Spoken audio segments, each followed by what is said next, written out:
Welcome to our monthly podcast. Today, our guest is Kelly Winterton, who is famous for his potato onions. And Kelly was one of the first plant breeders that inspired me like 15 years ago. He was doing plant breeding in his backyard and world famous for his potato onions. And so I always said I wanted to be like Kelly. And this is my first time meeting Kelly. But Holly Hansen and Kelly have known each other for years, and so I'm going to ask Holly to introduce Kelly. So this is so exciting for me to have both Joseph and Kelly at my home office. So exciting. I wish you all were here with us. But I met Kelly 20 some odd years ago when I worked in a photography lab. I used to do, I won't say the name of the company, but it was a color lab, and I did fun stuff with pictures, layers, and all that kind of thing. Did a lot of really fun stuff. And he was our color tech, and he is so good at that. And I would just go show him, I'd print off one of my prints and show him, and he'd say, three yellows, one this or minus that, and just from his head. Yeah. And I'd go do it, and it was perfection. And we've been friends and stayed in touch. And I've talked to him about gardening and things. When I met Joseph, I told him I was going to visit Kelly Winterton. And he goes, the potato onion guy? And I'm like, I don't know. Because I had no idea that Kelly was famous for landrace potato onions. We just were friends and share a lot of similar interests. So that's not a very good bio, Kelly. But it's a friendship that's gone on, and it's so interesting in our lives. And all of you are my friends and becoming my friend, and it's fun to get to know you. How the things that we're interested interweave, and life is it's just this big weaving, and we keep crossing each other's paths in different ways. And this is so fun with going to seeds that we can help each other. And now we've added seeds and plants to the weaving, and it's just a really exciting thing. But I want you to hear from Kelly, and Joseph's got some good questions for him. At the end, if we have time, we'll do a little tour of my kitchen garden. Okay, go ahead, guys. I'll be monitoring questions from my cell phone. So if you have questions, type them in, and I'll ask these. You'll be able to hear me through this mic, but you won't see me. Okay. Go for it, Joseph. Thank you, Holly. Thank you, Julia, for facilitating our chat today. Anything you'd like to add to the introductions, Kelly? There was only a brief part that Holly and I also have another connection, and maybe she didn't bring this out on purpose, so maybe I'm spilling the beans here, but Holly and I have also known each other for a couple of decades through the family history research end, where we had a common, what should I call it, assignment at the Family History Center. So we also share that in common. And so Holly and I, we've known each other for a long time, but Holly and I didn't become intimately close friends until the aspect of gardening came into it. And that kind of made everything come full circle. Thank you. Can you tell us a little bit about where you live and what kind of gardening you do? Yeah, I live in northern Utah, and some of the people I'm seeing on the screen here in front of me, I don't have any idea what the reach is as far as how far away we're talking for climates and stuff. Florida, California, Europe, somewhere. In Germany. Yeah. England. Oh, good. Anyway, maybe I better switch back to English. It becomes old for people here. So if that's the case, then as far as Florida, California, Europe, and some of these, Croatia, wow, that where I garden is applicable and important because I'm in zone 4 in northern Utah. I'm in a mountain valley. And people just through the canyon and on the other side of the valley are at least one zone warmer than I am. So I do have some issues as far as being able to garden. That issue has been acquiring genetics that are appropriate for my region in zone 4, where I have more winter than I do summer. A growing season for me is at most 90 days, sometimes 95 days of a growing season. So I need to look for genetics that are appropriate for my little area. And often that means acquiring things from other people and from other areas and countries. And therefore, that might be the applicable answer then, is that because of my colder climate, I have more easily gotten into things like breeding and genetics and some of this type of thing. That was the same sort of thing that got me into plant breeding, because Yes. I might have 10 days longer growing season than Kelly does, but we both face the same kind of situation where we We can't do. just buy seeds from the seed catalogs and expect them to thrive for us. So this is, if I might just jump in a Uh-huh. little bit here, this is something that in my early gardening years, 30 years or more ago, I thought, oh, I need heirloom. I need heirloom this and heirloom that. But that wasn't my answer. It just was not my answer, because an heirloom there are no real heirlooms for northern Utah. The heirlooms come from the Midwest in the United States or who knows what, and they are not appropriate for me. So therefore, I needed to take matters into my own hands. And I didn't go about it purposely at the start. I stumbled into it year after year and found out through a school of hard knocks that why things worked, why things didn't work, and what I needed to do. And so I got into vegetable breeding more of just by chance and by intuition than I did by outright learning about genetics. So there's that. So what was the first crop that you saved seeds from and started? Okay, I've got a couple of different stories before I even really got deeply into potato onions. And I think they're applicable to everybody on the group, that breeding, or not necessarily breeding, but selecting out of a gene pool is quite easy to do, because one of the first stories that I have is quite a revelation here, where I wanted to have a white carrot. And I had seen them and heard of them, and I wanted to grow some white carrots. And so I looked and looked, and I do believe it was from the Seed Savers Exchange, but I don't know because it's been 20 years or more ago, that I ordered some white carrot seeds and planted them in my garden, had a whole row, probably 20 feet long, of carrots that grew from these white carrot seeds. I thought, I need these carrots to go to seed. And so in order to do, carrots being biennials, I needed to overwinter them. That's hard. Thanks for saying that, because I didn't have much success overwintering them. But here's what happened. I had a whole row, 20 feet of carrots to overwinter. And the next spring came along and the whole row was dead, except for one single solitary carrot that came back in full force and was beautiful. And I thought, oh, I've got a whole row here that's basically a failure in my book. I'll never do anything with getting seeds from a white carrot. And I was just about ready. I had the shovel in my hand and I was going to dig that carrot up and throw it away. And I actually was standing over that carrot when the revelation came to me that no, this one carrot of a whole row, this one carrot has some hardiness to it that can overwinter in Utah. And that is exactly the carrot I want to save some seeds from. So I let the one single solitary carrot go to seed.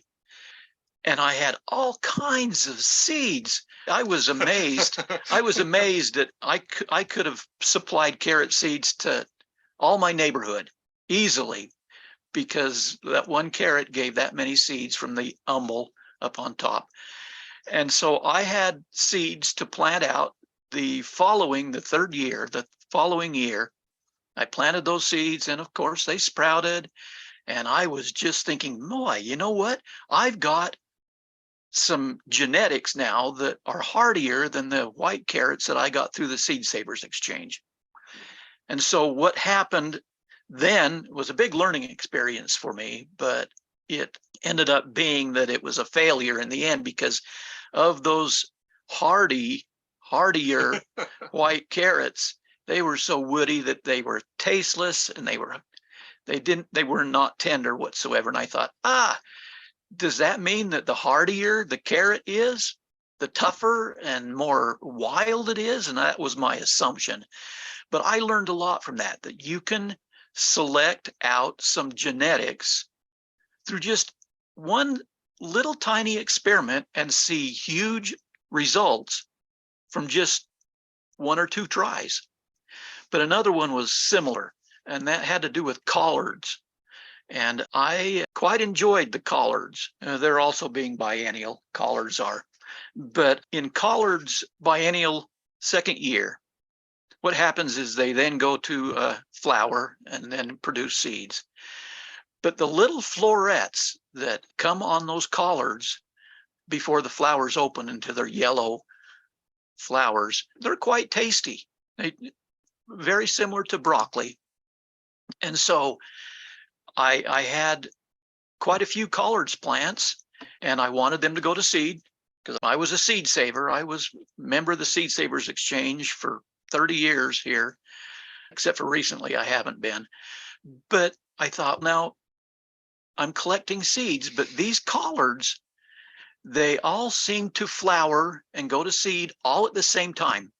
But look, this collard plant over here keeps producing little florets for days and days and for 2 or 3 weeks. And I want to have florets for an extended time. So when I went to select my seeds, I selected from the plants that had a longer bloom cycle. And sure enough, then it's that easy that I picked out a trait that was applicable to me and found that it's quite easy to look into the gene pool of a crop and to start picking and choosing some genetics that you want that work best for you in your garden, in your particular area, and then save seeds. And this doesn't take anything more than just some common sense and some intuition. It doesn't take a lab. It doesn't take anything scientific much at all. That was my introduction into when I stumbled onto potato onions, how it from that point and forth, it went somewhat easier because I had an introduction into selecting different land races of crops. Tell us about your potato onions. How did you get into those? What happened? That story is somewhat long. I will try to. We got a half hour still.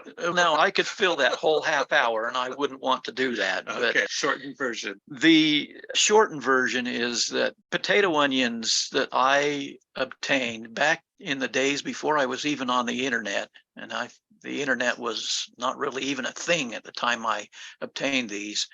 Potato onions don't have anything to do with potatoes. They're totally allium. They're an onion, but they have a habit like potatoes. So you don't get potato onion seeds. You get potato onion bulbs from someone else or from some other source.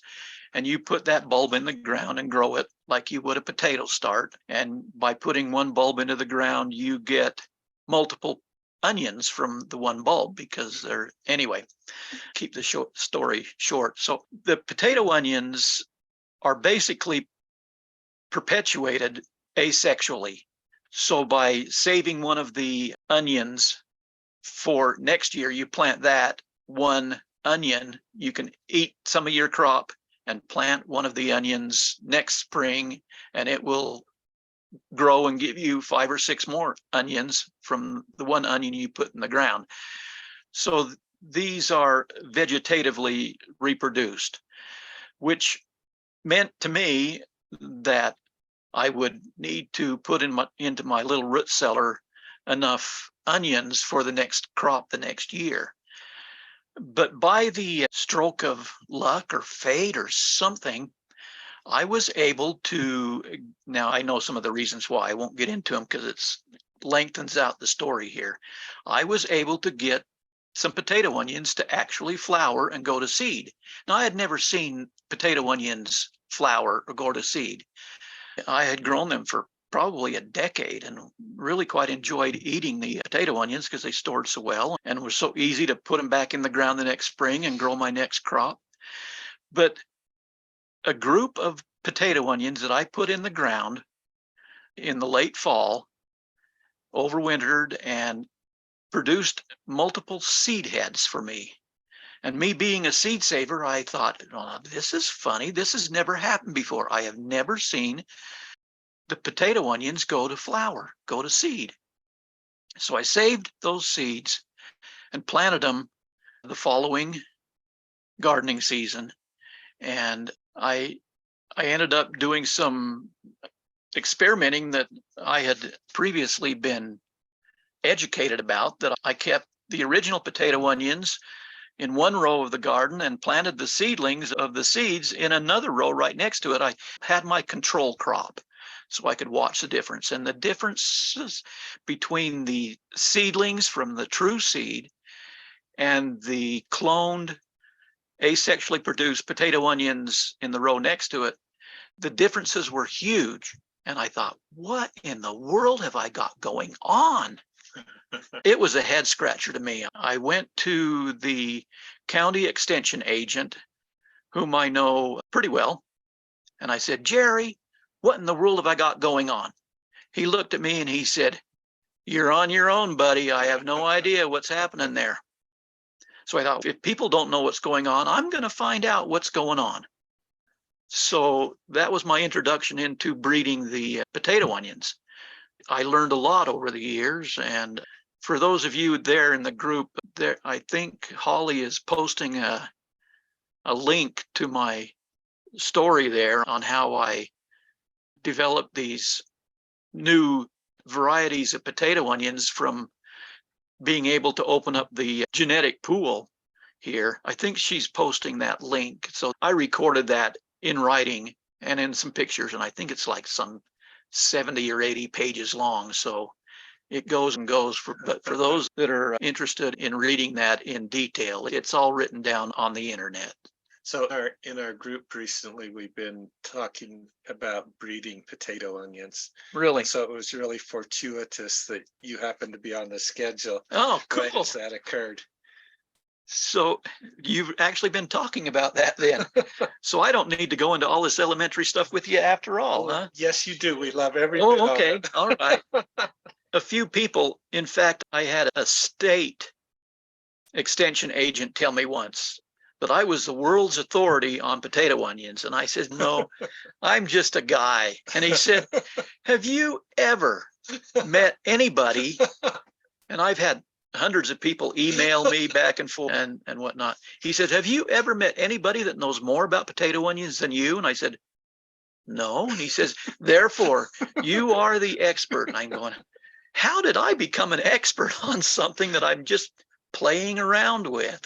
Because you paid attention. Because I paid attention. And so you have to go into it wanting to learn. One of the very first contacts I ever had was a fellow from England, and he was not only just an avid gardener, but he was a genetics professor at a university in England.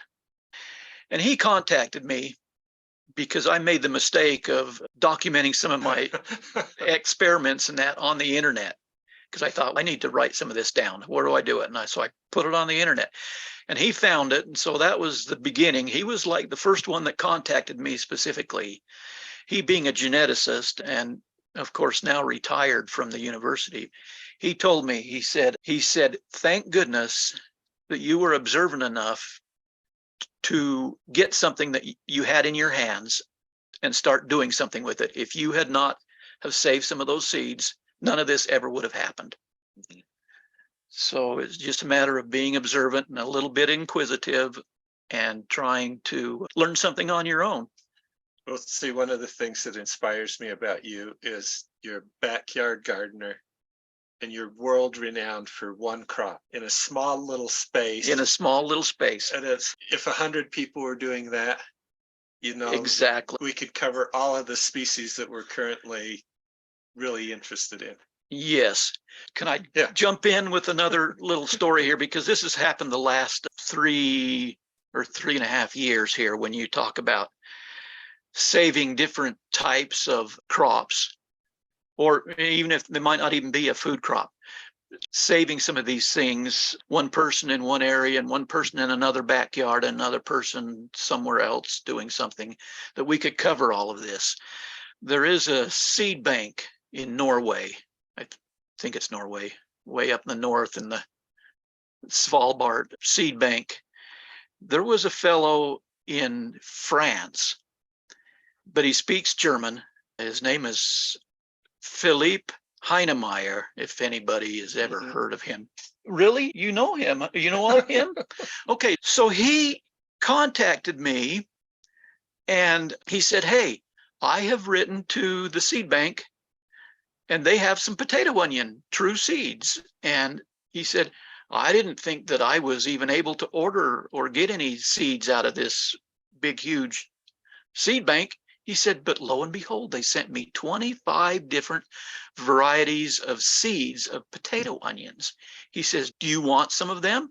And I didn't know if I really wanted them or not, because I thought 25, I thought, that's a project that's going to take some commitment. So I thought, but the opportunity is huge to be able to diversify the genetics of the potato onions that I've got going. And I've got 2 other land races that are very good land races, but to add 25, I thought, I don't know about that. So he sent the seeds to me from the seed bank in Norway. And so I've been growing those, and they're just they have a number. They don't even have a name to them. They're just a number and a session number. And so I grew these from true seed and kept track with markers in my garden, all the different 25 different varieties. And I kept writings on these. And so I let them over winter. I got seeds the second year. I had all kinds of seeds coming out my ears with Norwegian potato onion seeds. So I went through the 25 different varieties, and come to find out, these Norwegian potato onions are just not very good. I hesitate to even say that, because maybe there's someone out there that thinks they're the greatest, but I don't think they're very good. Can I tell you a story? Yeah, go ahead. People always want to send me seeds, and I don't want them because they're junk. Okay. The same thing, the varieties that I've been growing locally in my own garden do much better for me than all these grandma's super variety from far away and long ago. But so the lesson came to me, although I could tell you a bit about these Norwegian potato onions, because I've still got I'm growing them for a 3rd year now. I've selected some of the better ones, but I almost wonder whether I don't want some of those promiscuous pollen things floating around some of my better potato onions or not. But I think, you know what, I'll give it 1 more year and just see what happens. And when I say that they're junk, they're not really junk. They're pretty pretty hardy, but they're small, and they have a little bit different traits to them here or there. But they taste fine. They taste fine, but they're just small. They're just small. They're hard to process and hard to eat and cook with. I want you to tell more about the first seeds that you grew of potato onions. You said there were several astonishing things. I want to hear more. What was so different about the clone versus the first seeds you grew? Okay. All right, Holly, I will go into a little bit of detail on that, because the control row was all the same height. It was all the same color. In other words, they were genetic clones of each other in the control group. But when I got some seeds from those and planted the seeds, I had some taller ones. I had some shorter ones. I had some that were greener, some that were more blue-green. So it was confusing in my head. But the biggest difference, that by far this is, I think, the concept that got me famous. And I say that loosely. It got me well known, was that the onions that I grew from seed were the size of softballs. These things were, you could hardly get your hands around them.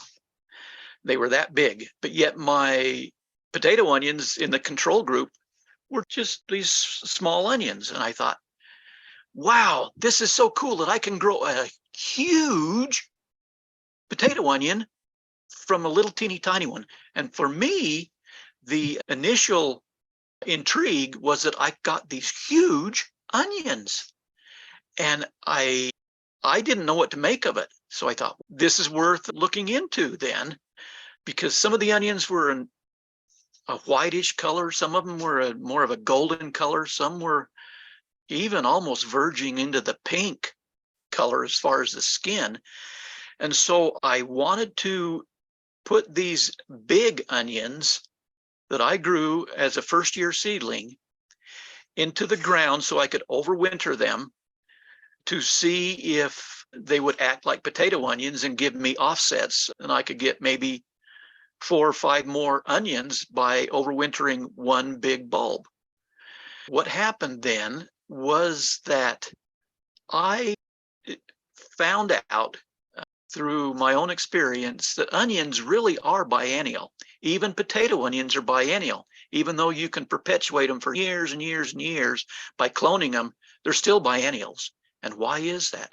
So here's what happened. I took that great big giant softball size onion, put it in the ground, thinking that I would get a whole nest of these great big giant onions. And that did not happen. By putting one big onion into the ground, what happens is that there's growing points inside the base of that onion where there's 4 or 5 different growing points, and those little growing points then produce your subsequent crop that you're propagating vegetatively, and they were smaller then after that. So that's the biennial nature of potato onions. But then you need to select out the varieties that you want to clone after that. But here's where it gets even more intriguing to me. And I was learning all this firsthand, questioning and scratching my head, wondering what in the world I've got going on here, because to me it was confusing at first. Even though the offsets from those great big giant huge onions were a lot smaller, those onions were still 2 or 3 times bigger than the control group. There was still a size increase that just confused me, but I thought, wow, I've really developed something cool. I'm really something, because I've got a big onion, one that's actually even worth slicing into and using and cooking. What happens though is that, and I found this out through some other greenhouse production experts and that I was inquiring of, that the increase in size wasn't necessarily because of some genetic selection. The increase in size happened because of a factor that I was totally unaware of. And that was that it was a disease factor is what it is. You take a bulb out of the ground and it's got some diseases from the soil on that bulb, and you plant it the next time, and that disease accumulates year after year, and that is what degrades the size and the vigor of your crop over a matter of years. So it's a matter of keeping those diseases low, which keeps the size of your crop large. So this, no, that's getting too deep. I won't go there. So the diseases aren't transmitted by the seeds? No, the seeds do not. Okay, when you start with the seed, you start all over with a clean product, and therefore your vigor goes up. But once you start cloning year after year, and it took me a decade to learn some of this, that the propensity of a potato onion to flower and go to seed diminishes every year that you clone that. In other words, it takes a decade or so, and that clone becomes old. It just runs out of enough vigor to send up seeds anymore. And so the original potato onions that I got 30 years ago, they didn't set seed. I just could only perpetuate them asexually year after year. But once I got a seed and was able to start with a clean, disease-free crop, then all of a sudden my size and vigor comes back. And I guess this is very common when you start talking about potatoes. Potatoes have to have a disease-free beginning when you plant. I found out that garlic is much the same. And so I thought, here I am. And therefore, I found that a dip in a diluted bleach solution before planting can help some of that. I don't know how much it's helping, but I do know that it helps a lot. But as far as eliminating everything, it doesn't, because the diseases are soil borne. They're already in the soil. So you're just doing your best to keep a clean crop from year to year. But after a decade or so, the propensity to flower and to see that gene pool expressed goes down. So it's a matter of taking some true potato onion seeds every year and starting a fresh crop, so that in the first few years you will consistently get seed heads, but a few years later you will see very few seed heads until that trait just goes right away. And is there any trick you used in those old clones to get them to flower? There could be. And this, I've done some reading and some research and some talking to extension agents and other experts, greenhouse experts, on some of this. There are some tricks. In fact, one of them was a garlic expert that I communicated with by email.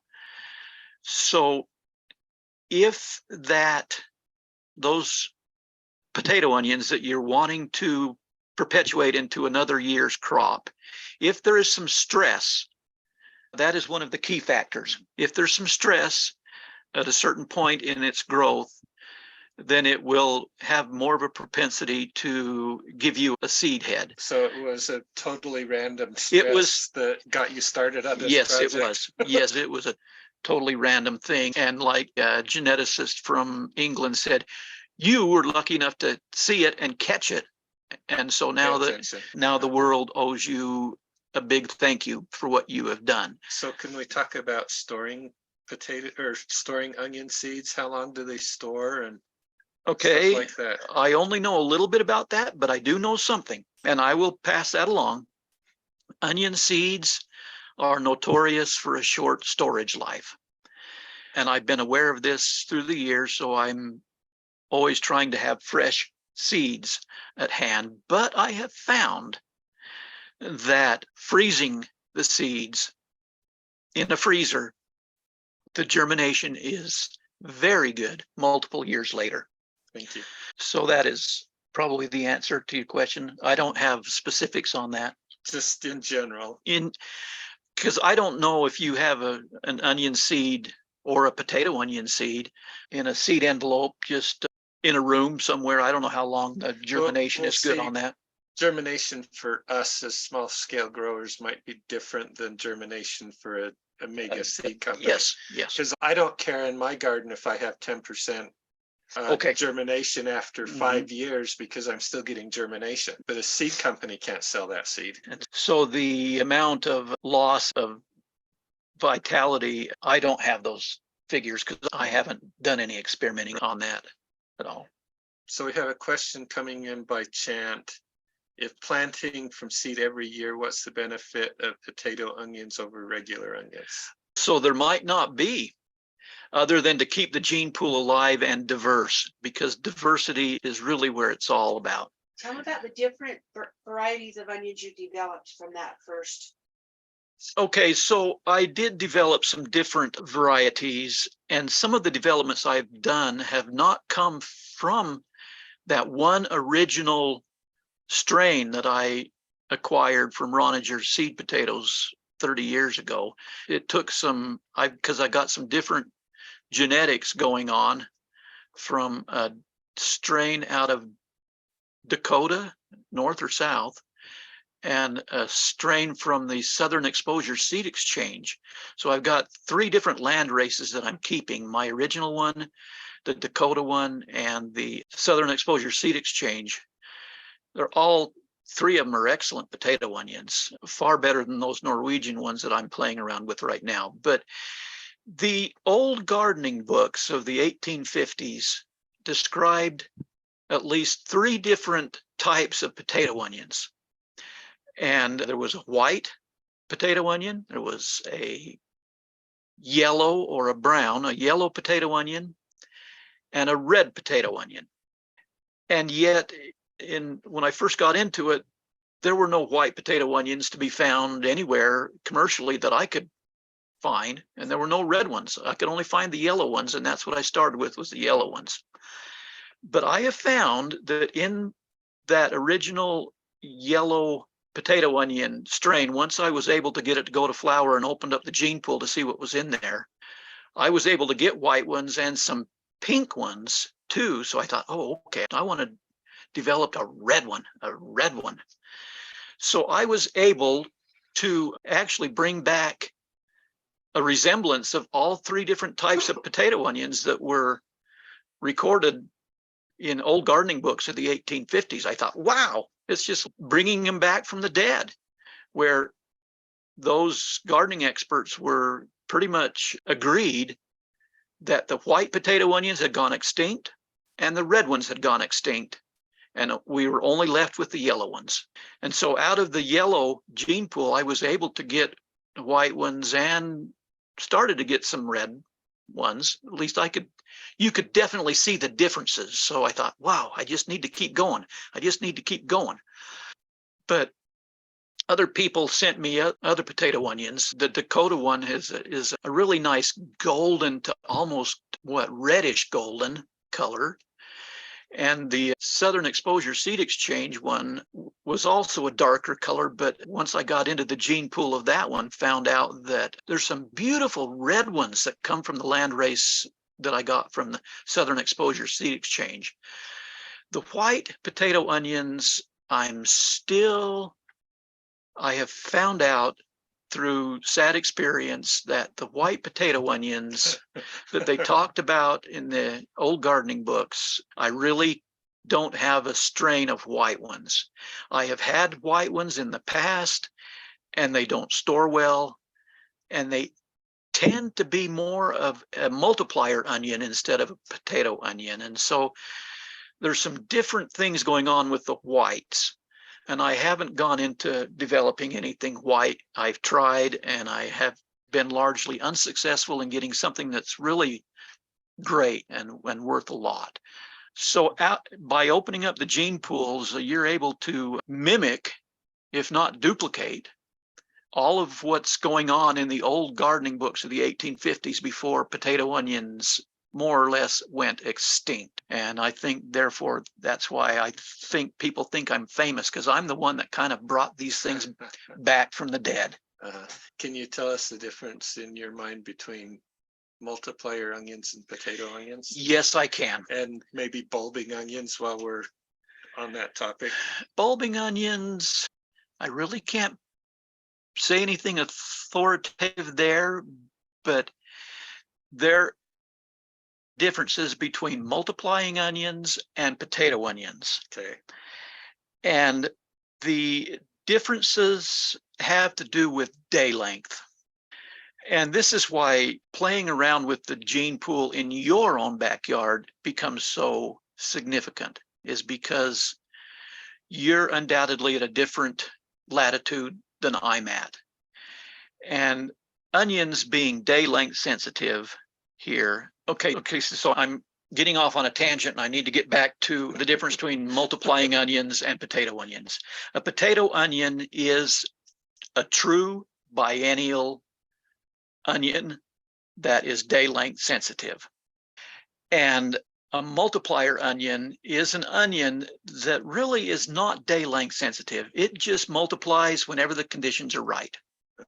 It will give you, there is a potato onion, they call it a potato onion, that is really more of a multiplying onion than it is a potato onion. And this type of onion is quite well known, at least on the internet, among some people. And I don't know how to pronounce it, but it's called toy or something. And it is an onion that was brought over by the original Spanish, I don't know what you call them. They came over like in the 1600s to the Americas and introduced this onion to a group of American Indians down in New Mexico area. So it's called the Etoi, or whatever, I''Itoi onion. And it was kept by the O'odham Indian tribe. And this onion is quite mild and good tasting, but it has been perpetuated clear from the 15 or 1600s here in the Americas. And people call it a potato onion, but I have found that it's more of a multiplier onion than it is a potato onion, because it doesn't seem to be day length sensitive at all. It just starts multiplying when the conditions are right. And in the fall, it stops growing and multiplying and will sit under the snow for months. Spring, when it gets favorable again, it starts multiplying some more, and it multiplies just because. But a potato onion, here is the big difference between a potato onion and a bulbing onion and a multiplying onion, is that a potato onion is a true biennial. You start with a true seed the first year. It gives you top growth, and then it gives a bulb that can go dormant in the winter. And then the second season in the spring, it will send up a seed stalk. And then basically, like a carrot or a collard or like an onion, it does not grow the third year. It's dead, because it's done its genetic duty of reproducing itself. So a multiplying onion just goes and goes. But a potato onion here, what happens is you start from a seed or you start from the bulb in its second year. It starts growing in the spring, and as the days get longer, the top growth keeps growing and growing. And then the summer solstice comes along, which is around June 20th, which is about right now. And the days will start becoming shorter. When the days become shorter, then that is a stimulus to a potato onion that the top growth can stop and the bulbs start growing underneath the soil. And the bulbs underneath the soil grow in the same proportion that it had top growth before the solstice. And so the difference between a bulbing onion and a potato onion is that it is day length sensitive, where a multiplying onion does not seem to be day length sensitive. Okay, thank you. Tell them about the seed stalk, the difference between a potato onion and a bulbing onion, how it comes out of the onion or not.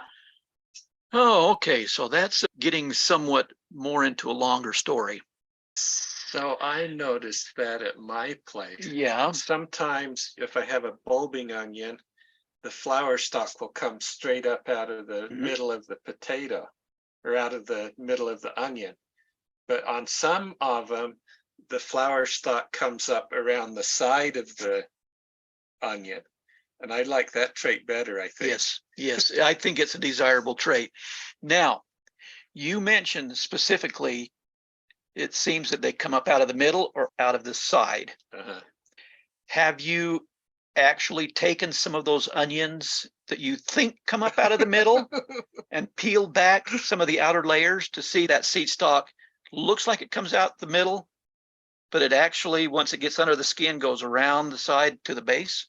I don't think Yes, because that is what happens. Sometimes that the seed stalk that seems people think comes out of the middle of the onion really isn't. Okay. It is just wrapped. That seed stalk that comes up the side is wrapped by a few thin layers of non-edible covering. So getting back to the Norwegian onions that I cross-pollination I want happening here, because the Norwegian potato onions, that is where they differ. They do send up a seed stalk right through the middle of the bulb. So here's what's fun about the Norwegian ones. You can take the base of the potato onion at the roots and cut it with a knife, and you can pull that seed stalk right up out through the middle, and then you're left with a onion that has a hole in the middle where the seed stalk came up. And that hole in the middle does not exist in my potato onions from the Green Mountains landrace or the Southern Exposure Seed Exchange land race or the Dakota land race. They always come up the side, Nice. even though it looks like they come up the middle of the bulb, Uh-huh. but they're actually just under the surface of that outer layer. Nice. So they're easier to process an onion for eating that way. So when we're planting seeds from potato onions, is that something that should be done in the spring, or can it be done any time of the growing season? Okay, this is where the day length sensitive part comes in. It needs to be done in the spring because the growth needs to happen before the summer solstice. Okay. Yeah, Did and where a you- multiplier onion, it might be, you might could get away with doing it any time of year. Okay, so it'd be too late to plant potato onions this Yes, year. yes, it's too late, All right, at least in the northern hemisphere. yeah, we're coming up on the end of the hour. Is there any other questions from out there that we'd like to address before we end? So is that answer the same for if you're in England, this person has seeds in England, is it too late to plant? Yeah. Yeah, because of the in the northern hemisphere, the days will soon be getting shorter. Now the seeds will sprout, but unless you have grow lights or something, then it's too late. You would have to artificially know that you have a day length issue, which is one I maybe should emphasize, that if you take potato onion true seeds and plant them in like Arizona, you will be able to find in that gene pool that there is some differences in day length sensitivity versus whether you're in Canada. So the day lengths do change according to latitude. And if you got bulbs from me in northern Utah, I have found out that they just don't perform in Texas or in Florida or something because of the day length. So you would need to start your potato onions from true seed and then pick and choose from that gene pool seeds that reacted better to your own latitude and day length. All right. Okay, I have one more question. I planted clones from you, Kelly, Uh-huh. in my garden last fall. So they came up this spring Mhm. and they're out, they're growing. When we walk out there, I'll show them to you. Okay. But will they go to seed this year because I planted them last fall, or will I? have Yes, to they wait will. another year? They will go to seed every year, but every year that they do go to seed, those seeds will diminish yearly, year after year, Okay, to so where the ones that I get this year, I save and start them from seeds like in December, so they'll Uh-huh. be ready to plant in the spring. yes, the garden. yes. And if you don't want to plant those true seeds that you saved this year, if you don't have plans on planting them next year, then you'd probably need to freeze those seeds so that the seeds would have a better germination rate in a year that you want to start again from true seed. All right. I'd like to thank Kelly for being on. Thank Julia and Holly for technical support. If you have a couple of minutes to stick around, Holly's going to walk outside with her camera and she's going to show us a quick tour of her kitchen garden. Okay, we're gonna walk out into the garden. So last year, this was my seed bed and I grew parsnips to go to seed. And then a lot of seed fell on the ground and they just volunteered. I didn't even know they were there, but they came up this year. And that's one parsnip that went to seed last year and it came back this year. I've never had that happen before. And these are sunchokes. I was going to say Jerusalem artichokes. Yeah, so we planted 2 last year and then this is all from 2 little tubers last year. Yeah, they won't go away ever. I have them. Got the sound turned on. I stopped breeding sunroots because they won't go away ever. Okay, can you hear us? Yeah. We'll go over to the onions and garlics first because that's what we've been talking about. These are my potato onions. These are garlics. These little garlics were from Joseph's and I planted them in the fall as bulbils and they came up. So these are all potato onions. And then I planted cabbage from seed in my garden. They're not very big, but they'll grow. So can you tell the difference of them by looking at them? No, not for sure. The difference will be more when the bulbs start to come. get, yes, you should be able to tell some difference with when the bulbs start to form. These are my fava beans and they're starting to blossom. And I planted kale last year to try to overwinter, but it all winter killed. I had 2 collards that made it there at the other end. So these are just all potato onions coming down here. And then got a few garlics. They don't look great. Well, not But bad. they're growing, but these are starting to get seeds on them. Yes, they are. And then I've got beets. These wintered over and they're going to be my seed crop this year for my beets. And these are just cabbages in here. That's my radishes that I saved seed last year and radish dropped on the ground and it just volunteered. Wow. And here's some of my great fungi that likes to grow in my garden. I don't eat them, but I let them grow and they, And that's probably because you've got so much bark mulch to, yeah, that the they- chips. And then this is my 2 collards that I guess they're going to go to seed. All my other kale died and all my other collards didn't make it. And then these are fava beans. So those fava beans are cool looking. they did really good last year. Okay, there's cabbage behind you. So Then when Holly we lives. and there's a string here. Yeah. So I have peas. My rows are 70 feet long. There's a squash and a little bit of kale coming up. Let's walk up through here. This is my cabbage that you guys know about my land race I'm starting. It's really still just, these are the first crop that I overwintered. And they're all the same variety, so it's not really a land race yet, but it's my first experience to get cabbage to overwinter so I could actually save seed. And I have about 20 of those in that row. So they And made then it a straw Utah. is got parsnips and turnips here. So very nice that they made it through the winter. These are my true seed potatoes. Last year I planted them as seeds. This year I planted them as clones. I just had them in my basement and I planted them this spring and they're all starting to grow really good. And my beans, and there's my rhubarb. Really good The rhubarb. rhubarb is the And then these Morgan Valley Just all my Heritage different rhubarb. squash. This is my maximas. And so we're really far behind. Some of you guys that have been you're probably think, oh my gosh, but it will make it and produce. They're just so small, but that's our climate. So just little lettuce and mustard, and in here is celery, but they're so small. I've never grown it before. Never done celery. I don't know what it's gonna do. Yeah, right there. Yeah, so I've got a little patch of celery. It's got to be weeded. Bindweed loves to grow.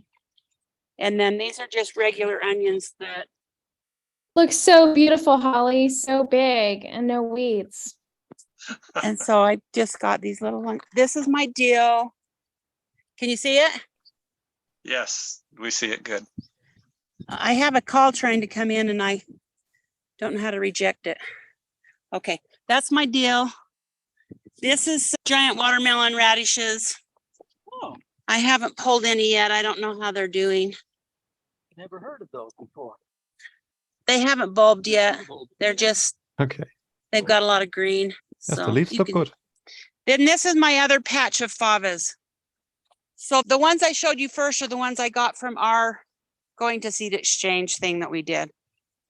So we'll see how they turn out. This one here is just a bunch of different ones that I bought. Different fava beans from everywhere I could find. And I just planted a few, and you can see some are tall and some are short. And I planted them on the opposite side of the garden just so I could see what was happening with those.